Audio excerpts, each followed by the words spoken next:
Bonjour et bienvenue sur le podcast de Do Not Panic. Je suis Pierre, UX designer, psychologue et enseignant.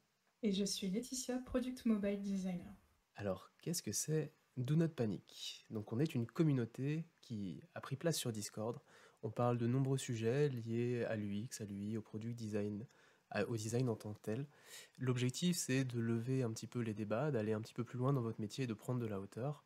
Donc on va parler de sujets différents comme l'éthique, l'inclusion, on va créer des jeux de société, on va parler de bien-être au travail et on va aussi partager sur les évolutions et l'actualité du design. Donc cette communauté est là pour aider des personnes en poste à différents niveaux et des étudiants qui souhaitent se lancer ou qui sont en train de se lancer dans le design. Pourquoi ce podcast aujourd'hui? Donc ce podcast est notre pilote. Les questions qu'on va traiter aujourd'hui, c'est des questions qui proviennent de la communauté du Not Panic via Discord. On a envoyé un questionnaire anonyme à des étudiants ou des anciens étudiants. Le but d'aujourd'hui, c'est de traiter leurs questions, de leur apporter de l'aide et surtout de répondre à toutes les questions, même celles qu'on n'ose plus poser parce que on devrait déjà savoir. Donc on y va, Pierre. La première section, c'est les questions de base, donc celles qu'on entend à chaque fois. Et on va aussi traiter un peu de méthode UX. La première question, donc je vais la lire.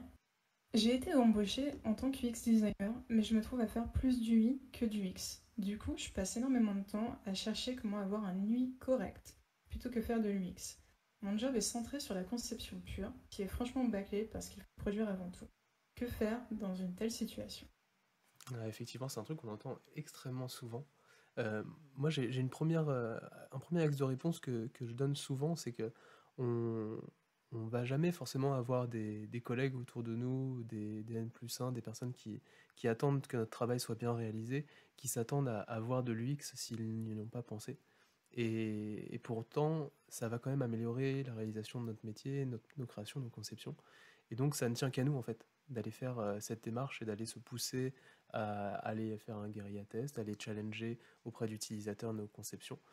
Et donc, voilà, ce premier pas, si on ne le prend pas nous-mêmes pour en voir et réaliser la qualité et l'évolution de notre travail, on le prendra rarement. Donc, c'est dans un premier temps à se pousser un petit peu dans nos retranchements. Qu'est-ce que tu en penses, toi, Laetitia? Si je rajoutais un petit peu là-dessus, moi je m'appuierais beaucoup plus sur de la méthode guérilla, que tu disais d'aller voir les collègues. Mhm. En aspect pratique, c'est vraiment, là en ce moment avec le télétravail c'est plus dur, mais d'aller voir les gens à la machine à café, leur faire écouter ce que tu es en train de faire, de leur demander qu'est-ce que tu en penses, de demander à des proches.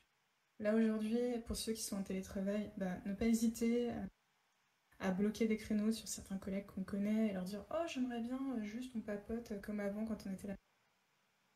Discrètement, on montre un petit proto et on demande l'avis des gens. Et derrière, lors de la démonstration, dire j'ai demandé l'avis de tant et tant de personnes, voilà les résultats et voilà pourquoi je me suis orientée comme ça. Et surtout aussi, il y a un autre point, c'est ne pas hésiter à s'appuyer sur des études secondaires. Donc aller chercher, fouiller internet, fouiller la documentation, essayer de voir s'il n'y a pas des informations qui existent déjà sur votre sujet et pouvoir en faire la démonstration, ce qui mettra un premier pas et montrer que vous êtes volontaire pour faire de l'UX d'une certaine manière ou d'une autre. Est-ce que tu veux rajouter quelque chose, Pierre? Ce qui peut être intéressant aussi, c'est de commencer à lancer des rituels qui permettraient de se challenger toutes les semaines, par exemple, ou toutes les 2 semaines pendant 1 heure. Et alors là, vous pouvez commencer à faire un rituel juste avec un autre collègue qui est à peu près au même niveau. Si vous êtes alternant, vous avez peut-être un autre collègue alternant, ou pas forcément aller taper tout de suite sur l'ensemble des personnes qui travaillent avec vous. Mais n'hésitez pas à ritualiser un petit peu ça, parce que c'est en donnant qu'on va recevoir. Et donc, le début de cette démarche, elle sera vraiment essentiellement faite par vous. Mais si vous commencez à engager une première personne, ce sera plus simple de continuer à engager une deuxième, puis une troisième. Donc voilà, ça va avancer et mousser au fur et à mesure. Je rajouterais sur ça, pour ceux qui ont la chance d'être dans une entreprise, n'hésitez pas à présenter ce que vous êtes en train de faire. Vous leur dire voilà, j'en suis ça de mes réflexions, qu'est-ce que tu en penses? Donne-moi ton avis. Donc pour ceux qui sont en alternance, ne surtout pas hésiter à soigner les projets d'école pour pouvoir après, si vous êtes partir de cette entreprise et aller dans une autre, avoir bien solide. Quand je dis soigner les projets d'école, c'est pas simplement se contenter, mais c'est aussi aller plus loin. Là, je vais approfondir ce sujet et je vais revenir voir l'intervenant en off à côté par email ou n'importe quoi et lui demander de me refaire un retour. Mais la question suivante, c'est comment arrêter de faire que des maquettes. Alors j'insiste sur le que parce qu'il est écrit en majuscule. Et ensuite, comment accéder aux utilisateurs, comment mettre en place une vraie démarche. Donc ça se regroupe un peu avec ce qu'on vient de dire. Est-ce que tu veux ajouter quelque chose? Un aspect qui va être important, c'est de commencer à faire prendre conscience aux personnes qui veulent ces maquettes-là, puisque si vous faites que des maquettes, ça veut dire qu'on vous dit de faire que des maquettes. Avec le temps, vous allez commencer à pouvoir montrer que vous arrivez à réaliser des choses dans les délais.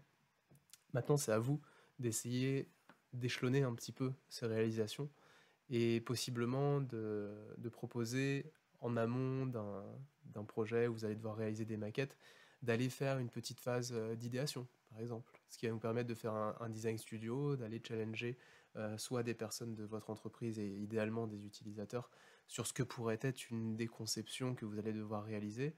Dans un premier temps, proposez-le de manière gracieuse si vous êtes en agence ou en entreprise pour que ça soit fait sur un très court terme.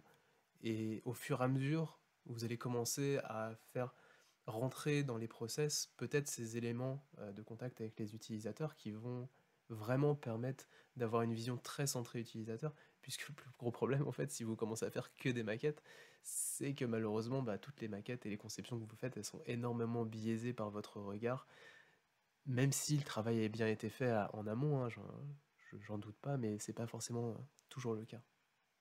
Ouais, je te rejoins là-dessus. Et je vais rebondir sur un morceau de la question qui est comment mettre en place une vraie démarche centrée utilisateur. À mon sens, il n'y a pas de vraie démarche. Il n'y a pas la vérité et le faux.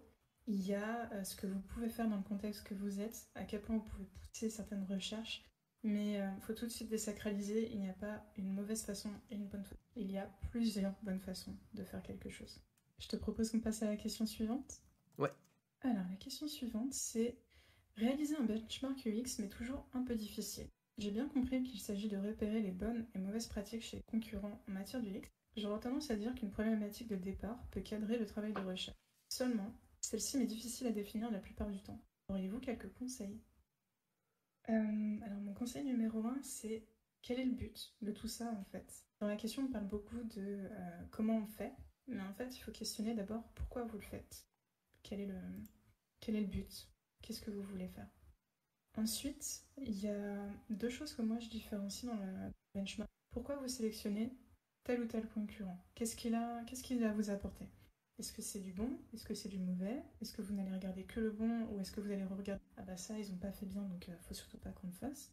Est-ce que vous allez regarder que des concurrents directs? Ou est-ce que vous allez aussi regarder des leaders du marché au sens plus global? Ou par exemple, à peu près tout le monde a une application du groupe Facebook installée sur son téléphone. D'une certaine manière, ça peut être aussi un concurrent pour vous, même si c'est indirect.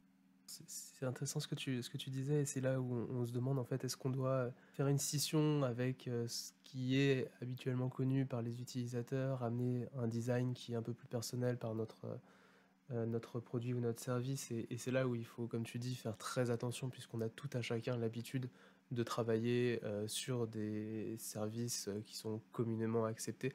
Le but, c'est dans un premier temps de ne pas forcément tout révolutionner. C'est pour ça que les benchmarks UX sont très intéressants pour commencer vraiment un projet, puisque de toute façon, tous les projets idéaux, hein, si vous voulez, en UX, seront itératifs. Donc vous pourrez injecter un petit peu de différenciation à des moments autres que des moments qui sont communément vécus déjà sur des Facebook, des Google, sur des, des interactions qui sont assez fréquentes. Donc dans un premier temps, n'hésitez pas à vous lancer sur cet aspect benchmark pour repérer quels seraient les patterns. Et dans un second temps, ouvrez un petit peu le benchmark, sortez de la concurrence, allez vous inspirer un petit peu sur des projets qui sont très parallèles et qui n'ont pas forcément le même contexte, le même enjeu, mais sur lequel on va arriver à une perception un peu similaire de l'action que l'utilisateur doit faire. Et ça va prendre encore un petit peu de temps. Mais voilà, rassurez-vous dans un premier temps de créer quelque chose qui soit compris, avant de partir dans des sphères stratosphériques de créativité. Oui, c'est vrai.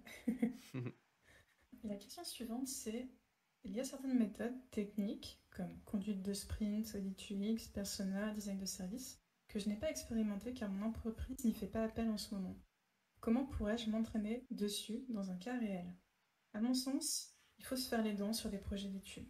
Il faut essayer, surtout quand on est alterne. mon conseil sur ce genre de choses, c'est qu'il faut, par exemple, s'il y a un service que vous utilisez tous les jours, des applications que vous utilisez tous les jours, où vous êtes frustré parce qu'il y a des trucs qui ne marchent pas, ou tous les jours vous vous dites oh là là, c'est pas vrai, si c'était moi qui l'avais fait, pas comme ça. Bah, prenez cet exemple. Si je vais citer, par exemple, si vous utilisez Spotify ou Deezer, constatez des choses qui ne vous plaisent pas, vous allez voir dans votre entourage combien de gens ont aussi une application similaire, ont des points de friction similaires à vous ou différentes à vous. Et là, pendant votre temps libre, vous allez pouvoir prendre le temps de construire, de questionner vos proches et de pouvoir monter en fait cette méthode progressivement donc en dehors et avoir constituer comme ça un cas d'étude que vous pourrez partager à la fois dans votre book, pour faire des entretiens, mais à la fois sur des plateformes comme LinkedIn ou Behance. Pierre, est-ce que tu Hmm. veux rajouter quelque chose? Ouais, et il y a quelque chose que j'ai remarqué avec le temps. Alors, on est tous différents, on a tous un rythme de vie différent. Euh, Par exemple, moi j'ai été chamboulé par l'arrivée de mon fils qui m'a changé le temps que j'avais dans ma vie. Et là, je me suis projeté en fait au vu des étudiants que j'ai pu rencontrer tout au long de ma carrière qui étaient dans cette posture de reprendre des études alors qu'ils avaient une vie familiale très, très intense. Et la problématique qu'on est en train de soulever, de se dire qu'il y a des techniques que je connais, je sais pas comment les faire.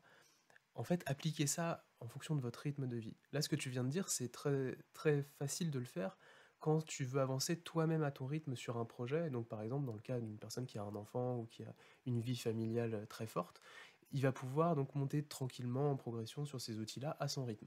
Par contre, dans l'autre cas, si vous êtes possiblement étudiant assez jeune, vous avez des amis autour de vous que vous rencontrez souvent, vous partez des fois sûrement dans des délires, dans des soirées où vous imaginez réinventer une plateforme, un service. Ok, prenez ça au pied de la lettre et allez-y. Dites-vous, mais tiens, on est en train de délirer là-dessus. Ça te dit, on se retrouve la semaine prochaine, on passe une après-midi ensemble. Moi, je te cadre un petit atelier aux oignons où on va commencer à se faire un petit sprint design, je pense à partir en vacances ensemble, on se fait un petit sprint en parallèle. Testez ces choses-là et vous allez passer du bon temps avec des amis. Bien sûr, c'est pas l'idéal, c'est pas des gens qui sont vraiment éloignés de vous pour avoir cette rigueur professionnelle, mais vous allez commencer déjà à manipuler des outils. Et vous allez le voir, hein, au fur et à mesure de votre carrière, il y a énormément de choses que vous allez découvrir déjà. Juste, vous voyez, au niveau des logiciels de conception, on a des mises à jour qui arrivent tous les 3 4 mois et on est obligé de se réinventer. Sur l'idéation, c'est la même chose et vous verrez jamais tous les ateliers d'idéation en phase de formation. Et donc, c'est vraiment à vous de vous dire, oui, je vais apprendre tout au long de ma carrière et je vais me donner des opportunités et des libertés d'apprendre. Donc vraiment, si vous avez une vie sociale active, prenez les gens de cette vie sociale au pied de la lettre et dites-leur, mais là on est en train de délire sur quelque chose, viens, on essaye de le faire. Et peut-être que ça fera juste l'office d'une après-midi, peut-être que vous allez inventer une interface et que vous allez créer une start-up. On ne sait pas, tentons. Et si vous avez au contraire une vie sociale et une vie personnelle très, très alimentée, là n'hésitez pas à faire quelque chose à votre rythme ou alors de vous entourer de personnes qui pourront avancer à ce rythme-là un petit peu plus lent et décalé avec des horaires des fois qui sont juste de se dire bah tiens ce soir je vais peut-être pas regarder la série qui vient de sortir, je vais la regarder demain soir et puis je vais passer 3 heures de 21h à minuit avec cette personne-là qui peut le faire aussi.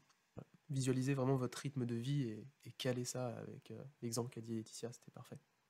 Je rajouterais sur ton point, ne soyez pas gênés si dans votre environnement. Moi, j'avais fait des ateliers, comme tu l'écris exactement, avec des gens qui sont dans le médical. Donc, les ordinateurs, c'est pas quelque chose dont ils se servent tous les jours. Mais au contraire, c'est une richesse parce qu'ils vont vous apporter quelque chose que vous n'aurez pas si vous travaillez dans un milieu complètement homogène. Clairement, et ils vont se permettre des libertés des fois, hein. Des libertés qui seront pas forcément si challengeantes au point de vue rigueur. Est-ce que je passe un bon moment? Oui, je passe un bon moment parce que je suis avec toi et que je te connais. Mais ils vont vous apporter peut-être un regard un peu différent et vous challenger sur mais en fait on fait quoi là? Vraiment ça va servir à quelque chose alors qu'un participant lambda ne le ferait peut-être pas forcément. Tu viens de me rappeler un atelier où la personne avait fait un bouton de forme triangulaire et quand tu appuyais sur le bouton, ça changeait le contenu de ta page. J'ai trouvé ça très, Ouais. très déstabilisant. Et elle en était convaincue de l'audace de son choix. Ouais, très très convaincue, mais moi pas du tout. Mais c'est intéressant, ça permet d'ouvrir, c'est pas que des boutons, des radios. Je te propose qu'on passe à la troisième partie. qui concerne les entreprises. La première question est, quelle est la différence entre un PM et un PO? Est-ce que la même personne peut être à la fois PM et PO? Et quelle fonction exécute en plus le CPO? Alors, pour être tout à fait honnête, je ne sais pas ce qu'est un CPO, donc je ne vais pas pouvoir répondre l'intégralité de cette question. Je ne sais pas si toi, Pierre, ça te... Ah, on pourrait se dire que c'est le Chief Product Owner. Ouais. Vas-y, je te laisse répondre sur le début parce que c'est un vaste débat. Ok. Alors, on va définir déjà ce que c'est. Alors, un PM, c'est un Product Manager. Un PO, c'est un Product Owner. Un PO, donc un Product Owner, est en charge d'un projet sur lequel tu es en binôme avec lui en tant que designer. Donc, ça peut être quelqu'un qui peut être assez proche. Il faut fonctionner en limitant ça à un binôme symbiose. Et un PM, donc un Product Manager, c'est quelqu'un qui va gérer donc, plusieurs produits, donc plusieurs PO potentiels. Il faut savoir qu'en fonction de l'entreprise dans laquelle tu vas travailler, un PM et un PO, ça peut être la même personne. Et il y a aussi des entreprises plus petites encore où un designer va faire son rôle de designer, donc du X, mais aussi du Y, mais aussi le PO et aussi le PM. Ça dépend en fait un peu où tu te situes, ça dépend de l'organisation, il n'y a pas de règle. Et pour le binôme PO-UX, dans certains binômes, certains vont faire d'autres tâches. C'est vraiment, il faut trouver son équilibre en fait. Il faut se dire, bah moi j'ai plutôt envie de faire ça, moi j'ai plutôt envie de faire ci. Là, dans mon cas pratique, ma PO, il y a quelques années, elle me faisait les user stories, on discutait et je faisais les wireframes. Mon nouveau PO m'a dit, il est arrivé récemment, mais il m'a dit, voilà, j'ai envie de faire les wireframes parce que j'ai l'habitude de travailler comme ça. Donc c'est chacun de trouver un peu son équilibre. Ouais, c'est extrêmement différent de structure en structure, hein. Ce que tu dis, c'est très juste. J'ai rencontré des structures où le métier de PM n'existait même pas, alors que c'était des très grandes structures qui avaient des multiples PO et c'était une autre détermination. Donc, ce qu'il faut savoir, c'est que ça vient de l'environnement agile, donc il faut que l'entreprise travaille en agile. Euh, il y a de ça 10 ans, 10-15 ans, on a comment dire, des coachs agiles qui sont nés dans des très très grosses entreprises, toutes les entreprises du CAC 40 en avaient, pour démocratiser cette manière de travailler, puisque c'était pas vraiment pas la norme. Donc on est arrivé à quelque chose où il a fallu que chaque entreprise s'invente, se réinvente vis-à-vis de l'agilité. Et on est arrivé en fait à avoir des coachs agiles des fois qui réinventaient l'agilité en fonction de l'entreprise, ce qui a fait découler énormément de variations de ce qu'est l'agilité. Et ce qui est génial dans notre monde actuel, c'est que de partout, les podcasts, les webinaires, toutes les prises de parole qu'on peut entendre des product owners, on commence à avoir une certaine normalité qui se relisse. Mais en tout cas, ce qui est important à savoir, c'est que là, ce qu'on est en train de vous raconter, ça marche très bien pour le monde francophone et peut-être plus particulièrement français, parce qu'on a commencé à faire que l'agilité française venait à prendre une certaine forme. L'agilité qui s'effectue, on va dire, à la source mère à Stanford ou alors à San Francisco aux États-Unis est un petit peu différente, n'est pas forcément la même. L'agilité française, même européenne, est assez différente. Donc voilà, l'objectif c'est de savoir qui fait quoi, comment interagir avec ces gens, et en tout cas, ce que tu as dit, c'est extrêmement vrai. Un UX designer travaille main dans la main avec un product owner, et plus vous avez ce lien qui est renforcé, meilleure sera votre incursion dans les différents projets à tous les niveaux, que ce soit de la conception au développement, puisqu'il va en fait vous accompagner sur cet aspect-là, et donc c'est extrêmement important. Pour terminer juste sur le CPO, donc le Chief Product Owner, euh, c'est encore une fois très différent et ça peut être en gros dans certaines entreprises j'ai pu voir que c'était le PM qui en fait s'appelait le CPO. Voilà, c'était juste une détermination un peu différente. On pourra en reparler avec un spécialiste une prochaine fois. En tout cas, pour le moment, on va rester au moins sur ces bases-là. UX, bosser main dans la main avec les PO. Et au-dessus de ça, les PO vous évangéliseront au PM. C'est marrant parce que dans une entreprise où j'ai travaillé, tu avais un PO qui s'occupait de plusieurs projets, donc, ce qui pour moi est un PM. Mhm. Et le vrai PO, à mon sens, était appelé des PPO, donc Proxy Product Owner, donc des Product Owners de proximité. Mhm. Donc, j'ai l'impression qu'en fait, chaque entreprise a sa façon de définir vraiment le travail, donc non plus fluctuant. Mais il ne faut pas hésiter à demander aux gens très directement, c'est quoi ton métier, qu'est-ce que tu fais et comment on peut travailler ensemble. Ouais, clairement, hein, de la même manière, quand vous allez rencontrer un UX designer en face de vous et vous allez lui demander c'est quoi son métier, il vous dit UX designer. Ah ah, mais en fait, tu fais quoi plutôt? Parce que là, c'est très vague. Donc pareil pour un PO, un CPO, un PPO, demandez-leur Mais plus concrètement. la question suivante. Travailler dans une ESN en début de carrière, bon ou mauvais plan? Donc les ESN, pour définir à nouveau, donc je me souviens plus exactement de ce que ça veut dire, mais on est salarié dans cette entreprise, mais on est détaché après chez les clients. Donc ce détachement peut être de l'ordre de quelques jours à plusieurs années.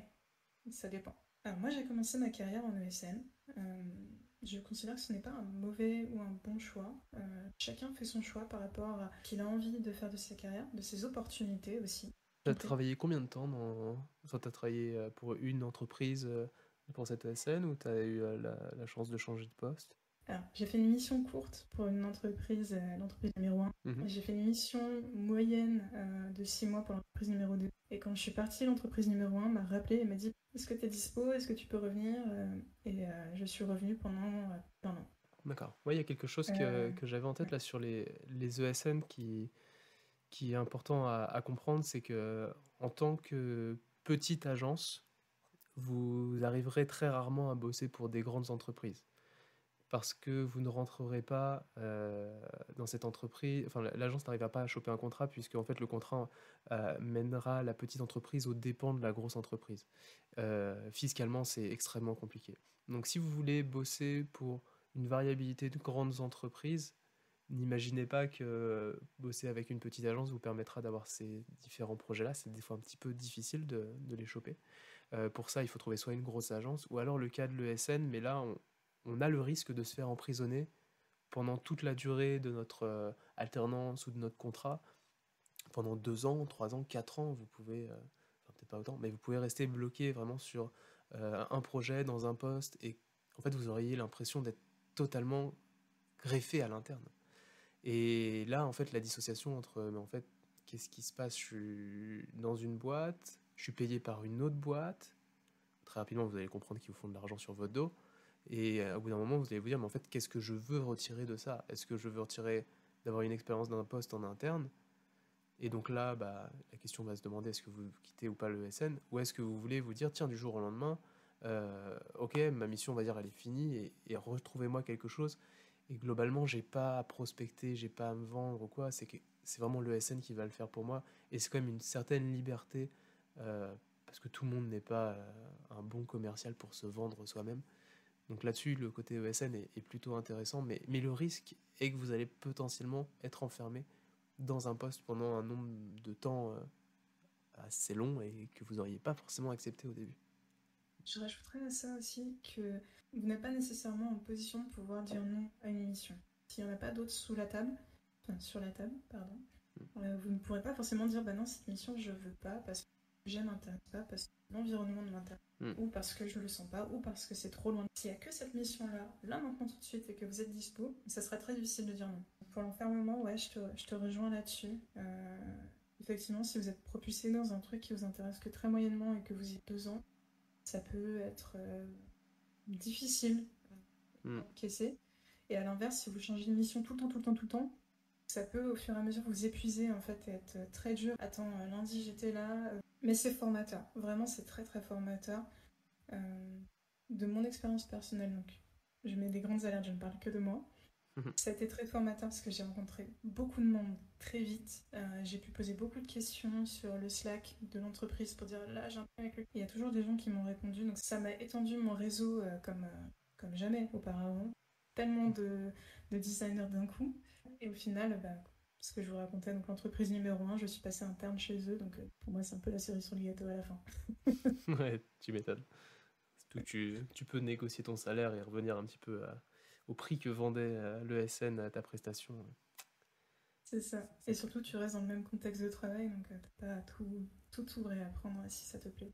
Je te propose qu'on passe à la quatrième grande section qui concerne le salaire, comment se positionner, est-ce qu'il faut postuler ou pas. Beaucoup de questions sur quel est le salaire qu'on peut demander en tant que UX, en tant que UI, quel salaire je peux demander à ma sortie d'école, qu'est-ce que je peux demander. Ouais, pour ça, il y Euh, a, il y a vraiment l'orientation d'aller vers des institutions qui font évoluer un peu nos visions du design. Et pour ça, vraiment, je vous conseille tous et toutes d'aller voir les designers interactifs qui font des énormes études vraiment génialissimes, de suivre Benoît Druyat, des designers interactifs. Et on va se baser un petit peu là-dessus pour vous répondre et on va vous compléter aussi par rapport à nos visions en tout cas.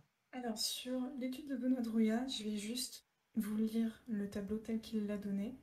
Donc, pour un junior entre 0 et 3 ans d'expérience, pour un UX, vous pouvez demander entre 36 et 40K annuels bruts. On part toujours en annuel brut.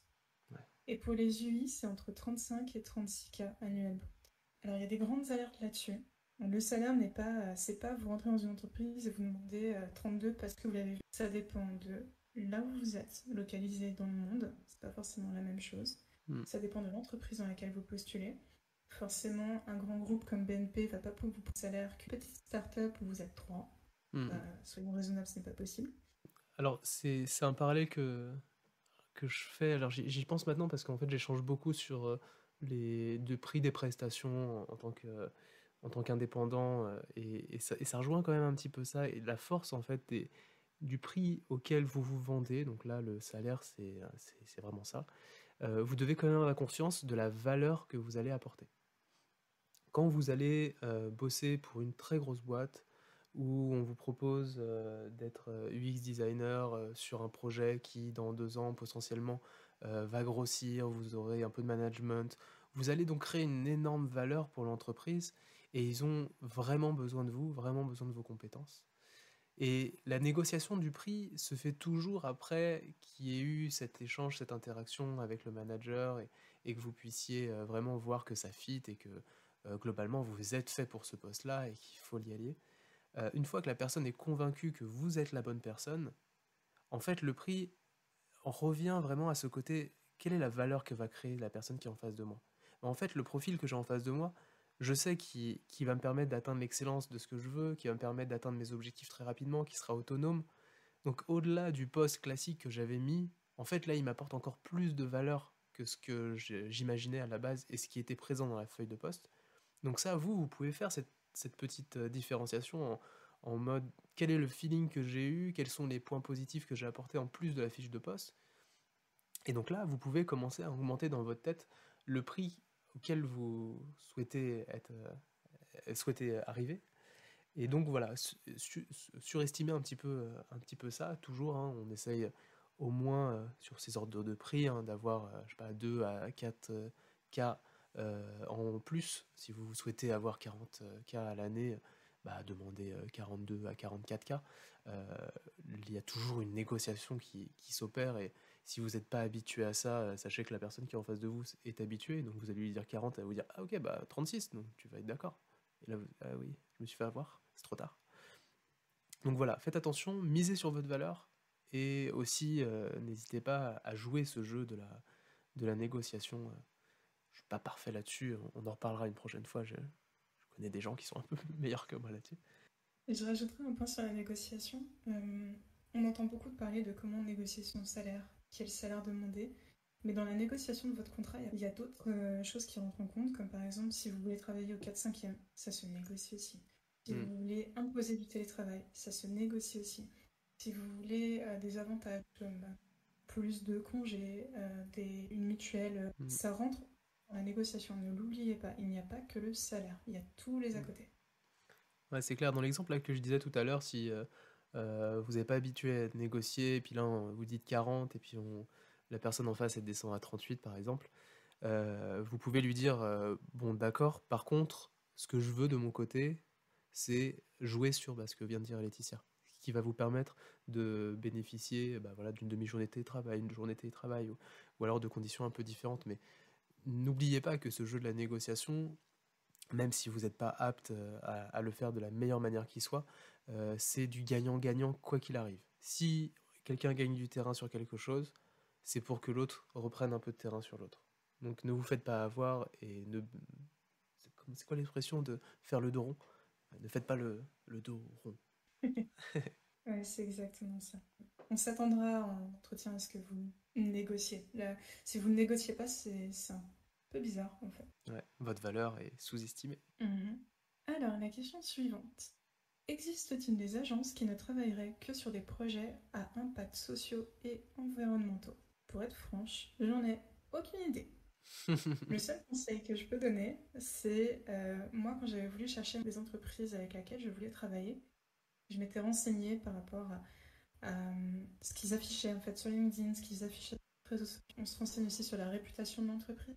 Mhm. C'est vraiment, il faut faire son propre benchmark par rapport à ses propres attentes et ce qu'on a envie de faire. C'est rigolo parce que ça arrive très souvent que j'entende ces questions-là et c'est bien, vous arrivez dans l'UX design et des fois vous arrivez par une porte qui vous a un peu déçu et donc là vous vous dites je vais bosser pour que des utilisateurs se sentent bien et donc là vous vous dites le Graal, bosser pour quelque chose qui me passionne et qui me stimule, donc c'est top. Peut-être ne visez pas tout de suite des agences. Il y a énormément de startups qui évoluent dans des nouveaux modèles de société et ces gens-là ont besoin du X-Design, ont conscience que le X-Design est important, donc peut-être viser plutôt ces startups-là. C'est très difficile d'être une agence et de filtrer ses clients pour avoir seulement cette typologie de clients. Là, pour être patron d'entreprise, j'ai voulu orienter mon entreprise, moi, sur le milieu associatif et ça me mettait trop en risque, mon entreprise. Malheureusement, c'était pas possible. Donc on a dû accepter d'autres choses et avec le temps, petit à petit, on a de plus en plus de projets de ce type-là.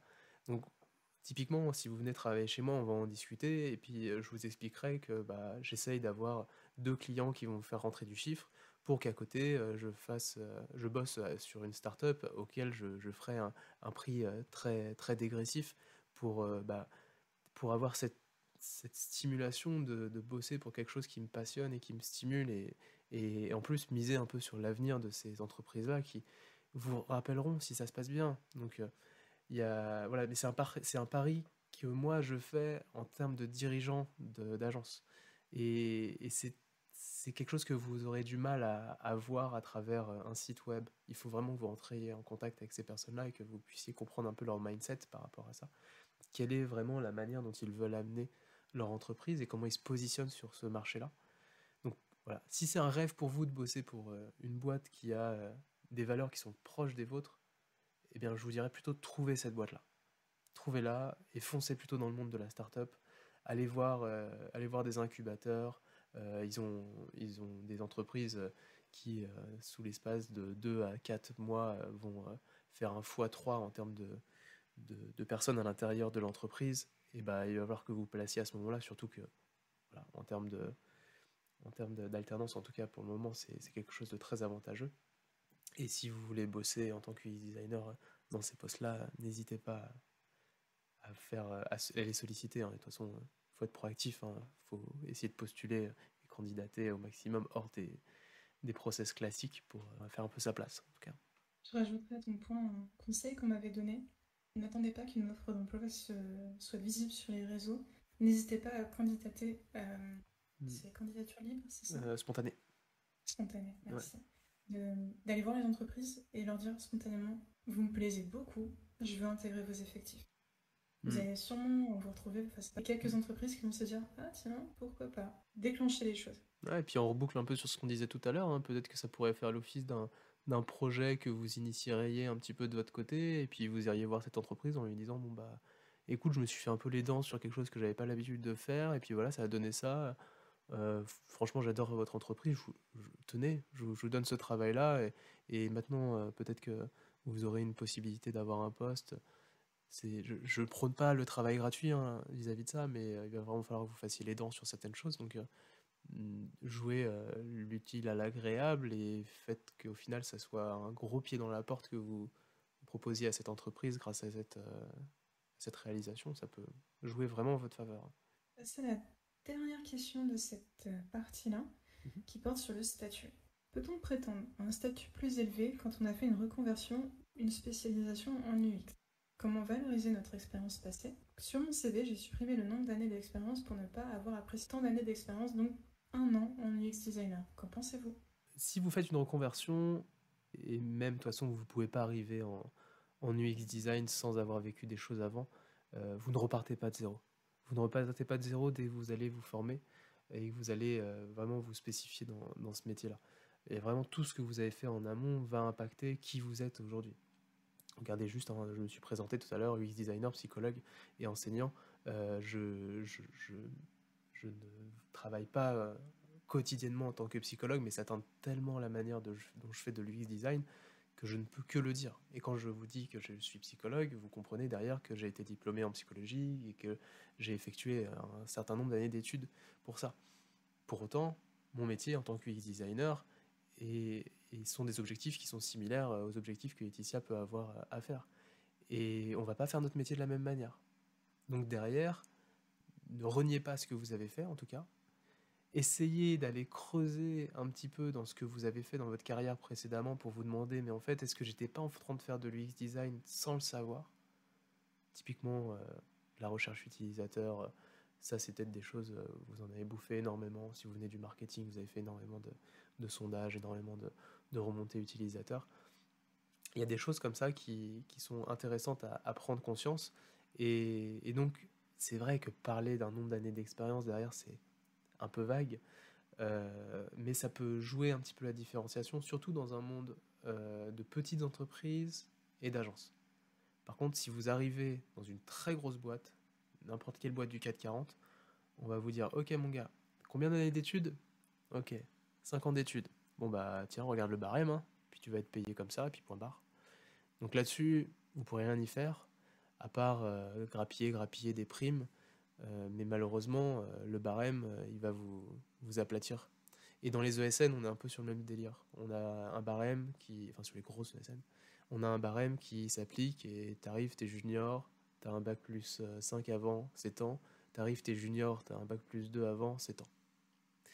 Et là-dessus, bah voilà, sachez-le, hein, sachez-le, et si vous voulez pas jouer à ce jeu-là, allez dans d'autres types de structures. Moi, je vais te rejoindre sur tous ces points. Donc, je ne l'ai pas dit, mais à l'origine, j'ai été formée pour devenir historienne de l'art. Mhm. Vous voyez, je suis à fond là-dedans aujourd'hui. Mais je le laisse sur mon CV en fait que j'ai fait ces licences parce que ça apporte toujours une. Je l'ai remarqué à chaque entretien, les gens me disent, bah tiens, vous avez fait une licence d'histoire de l'art avant, on peut en parler. Et ça apporte cette petite richesse en fait de discussion avec les gens où je ne suis pas que UX designer, je suis aussi un être humain qui a un papa. Mm. Je fais des choses avant. Ouais, c'est marrant parce que ouais, c'est un truc que je raconte souvent. Alors je le raconte plus à mes étudiants parce que je suis pas en posture d'aller les chercher un poste et je vais pas le vendre ça à mes clients, mais je raconte souvent aux étudiants que quand j'ai cherché mes premiers postes, j'expliquais que j'ai été coach. Alors je faisais du football américain et j'étais coach de football américain pour les plus jeunes. Et en fait, ce que ça m'a appris énormément de choses sur la gestion des interpersonnels des gens que j'avais en face de moi, la motivation, le challenge, le défi. Et vraiment, je sais que ça m'a construit. Et c'est quelque chose, je n'ai pas envie de le cacher, j'ai pas envie de dire, ouais, non, je fais du sport, oui, bon, bah, comme allez, 90% des gens, tu as fait du sport. Mais je me suis impliqué à un niveau où, en fait, je suis rentré dans cet univers associatif, je suis rentré dans un univers où j'avais un rôle qui m'imposait une certaine rigueur, et en plus, je devais amener des personnes à se dépasser. Clairement, ça m'a fait un apprentissage sur le tas qui était extrêmement important pour aujourd'hui, où je suis par exemple en atelier d'idéation et je dois stimuler des gens pour les amener à faire le mieux, sans biaiser bien sûr, on reparlera des biais plus tard, mais c'est quelque chose qui m'a forgé et je ne le cache pas, et donc ne le cachez pas. Et certaines de vos passions vous ont sûrement amené en fait à monter dans une compétence, on parlera de soft skills dans les prochains podcasts, qui ont un sens énorme vis-à-vis de ce qui vous êtes aujourd'hui. Tout à fait. Et je rebondis sur la question où la personne demandait, je n'ai pas marqué le nombre d'expériences sur mon CV. De ce que je comprends de cette question, c'est que la personne a dû marquer tout en haut son identité, nom, prénom, comment on l'a contacté, et en dessous, année d'expérience, mettons 17. Mhm. Moi, je ne le mettrais pas comme ça, parce que ça ne veut pas dire grand-chose en fait. Ce qui, pour moi, a de la valeur, c'est de savoir combien d'années vous avez passé à travailler sur tel type de projet, combien de temps vous avez formé Mhm. sur tel type de sujet. C'est ça, en fait, c'est au détail en fait que c'est intéressant, c'est pas au global, parce que vous n'êtes pas un être global, et tout dans le milieu du UX design. Il y a des gens qui viennent de la psychologie cognitive, il y a des gens qui viennent du développement aussi, il y a des gens qui viennent de la gestion de projet. on est tous différents et c'est important d'apporter cette richesse parce que ça va vous permettre de communiquer différemment. Si je pense à une personne avec qui j'ai fait ma formation, un ancien dev qui du coup a fait une formation du UX designer, lui lui apporte cette richesse et de facilité parce qu'il connaît l'envers du décor, il sait ce qui se passe derrière. Ne négligez pas ça. On m'a posé la question hier d'une personne qui voulait se lancer en formation. Elle me disait, mais dans votre formation, on apprend à coder? Ah bah non. Et elle me sort l'argument, mais oui, mais c'est bien important de tout savoir. Bah oui, mais en fait, il y a des limites, et puis au final, c'est plutôt des apprentissages que vous allez faire de votre côté pour vous donner cette spécificité. Mais si, en tant que UX designer, on devait vous donner toutes les spécificités de tous les métiers avec lesquels vous allez rentrer en interaction, bon, bah, on se revoit dans 10 ans. Et d'ici là, vous ne saurez jamais pu pratiquer vraiment votre métier. Donc, Ouais. déstressez-vous par rapport à ça, en tout On ne peut pas tout savoir, ça c'est à cas. 100%. Mm. Il faut apprendre à faire confiance dans les experts qui sont en face de vous. Vous, ils vous font confiance pour faire le design. Faites-leur confiance pour vous résumer l'essentiel de l'information. Sinon, vous allez trop vous éparpiller. Alors, on arrive presque au bout de notre podcast. Alors, si je résume un petit peu tout ce qu'on a dit, il faut faire une différence entre la réalité de votre terrain et la théorie ou ce que vous rêviez de ce qu'était l'UX idéal. Il y a la vraie vie et il y a le monde théorique. Parfois, il y a un gouffre entre les deux. Mm. Donc, surtout, faites de votre mieux avec ce que vous avez entre les mains. C'est pas toujours ce que vous auriez aimé, mais c'est comme ça. Vous allez voir la surface, de toute façon. Vous allez voir ce qui fait briller les yeux, ce qui séduit un client, et ce qui permet de se montrer au plus beau de sa réalisation. Et sachez que c'est ça que vous voyez. Vous n'êtes pas dupe, hein, toutes les publicités que vous voyez avec des personnes qui ont été shootées en photo, bah oui, elles sont très jolies, maquillées, mais on le sait. C'est pareil pour l'UX. Tout ce que vous voyez en termes de réalisation, un study case, les gens vont mettre essentiellement les bonnes choses qui se sont passées. Donc n'ayez pas ce côté flippé de se dire mais j'arriverai jamais à ce niveau d'excellence. C'est pas là la question, en fait. Oui. Et surtout quand vous êtes junior, on démarre tous quelque part, on a tous fait des erreurs. Regardez tout simplement la conduite, quand vous avez passé votre permis de conduire, c'était difficile, alors que vos proches qui avaient 5, 20 ans, 30 ans de... Demandez même pourquoi vous galériez. Ils avaient oublié. Ils avaient même oublié qu'eux-mêmes avaient galéré. Euh, En ce moment, c'est pas mal la période des recherches d'emploi, création des portfolios. Je te propose qu'on fasse un petit mot là-dessus. Donc c'est pareil, il y a le monde réel et il y a la pratique, enfin, le monde idéal et la pratique. Il faut faire une différence entre le portfolio parfait sur lequel vous allez retravailler et le portfolio qui sera correct et qui vous ouvrira des entretiens. C'est pas la même chose. Il y a un moment de travail de votre portfolio. Là, ça suffit, ça me présente correctement, allez, on y va. Et surtout, voilà, essayez d'être assez pluriel dans ce que vous allez présenter. Essayez de mettre les points sur des informations clés, des choses aussi que vous allez titiller un peu la personne qui va vous lire, qui va regarder, pour qu'en fait elle puisse amener la question que vous attendiez aussi. C'est des choses intéressantes à voir. En tout cas, n'ayez pas peur de présenter un projet sous différentes facettes, et ne partez pas non plus dans une explication en 50 slides de tous les projets que vous avez faits. On ne le lira pas, malheureusement. Donc faites attention à tout ça. Et si je pouvais recommander un talk qu'on a fait donc sur la communauté de Not Panic, vous pourrez trouver donc sur la chaîne YouTube de Not Panic. On a fait une bonne heure d'échange là-dessus sur comment réaliser un portfolio parfait. Vous aurez pas mal d'avis d'experts et plein de questions d'étudiants. Donc n'hésitez pas à aller checker ça sur YouTube. Ouais. Et si je rajoute une dernière petite touche avant de conclure, ne soyez pas trop dans l'attente de vos premiers entretiens. Vos premiers entretiens, si c'est la première fois que vous vous présentez comme un UX designer, vous allez forcément les rater. Et c'est tant mieux, parce que comme ça, vous allez voir ce qui marche pas, comment progresser, comment mieux avancer. Je sais qu'au sein de l'école, il y avait eu pas mal de jobs d'études durs, c'était l'enfer. Mais vous avez 15 minutes pour vous présenter à une entreprise. Non, ça, fallait pas le dire, c'était une bêtise. Ça, vous l'avez pas bien dit. Et vous avez 20 minutes pour vous remettre le pied à l'étrier et vous présenter à un autre entretien et de faire on y va. Et de vous entraîner comme ça, c'est important. Ouais, j'entendais comment dire, c'était la personne qui gérait les fonds de Xavier Niel pour acheter des parts dans les startups et d'entreprises. Ce qu'il racontait, c'est qu'il avait un pied dans les États-Unis et un pied en France. Et en fait, aux États-Unis, tous les lundis matins, chaque personne reçoit la même question du maître ou de la maîtresse qui lui dit: Est-ce que tu peux m'expliquer ce que tu as fait ce week-end? Ça, en France, perso, je l'ai jamais eu. Donc dites-vous qu'il y a un apprentissage de fou à avoir quand vous voyez des personnes qui sont très aptes à se présenter, à présenter les projets. Il y a aussi cet aspect que peut-être ils le font depuis des années, et tant qu'on ne l'a pas pratiqué de nombreuses fois, et qu'on ne s'est pas foiré de nombreuses fois, qu'on ne s'est pas mangé plein de critiques dans la gueule, on aura du mal à être certain qu'on va proposer quelque chose, vraiment une prestation idéale. Donc vraiment garder ça en tête, il y a vraiment des sociétés qui sont pas très loin de chez nous, qui font ça depuis la maternelle, et donc voilà, ils ont créé des générations de personnes qui savent très bien vendre n'importe quel stylo, et, euh, et c'est rigolo. Mais à côté de ça, nous, on doit se former aussi, donc allez-y, faites il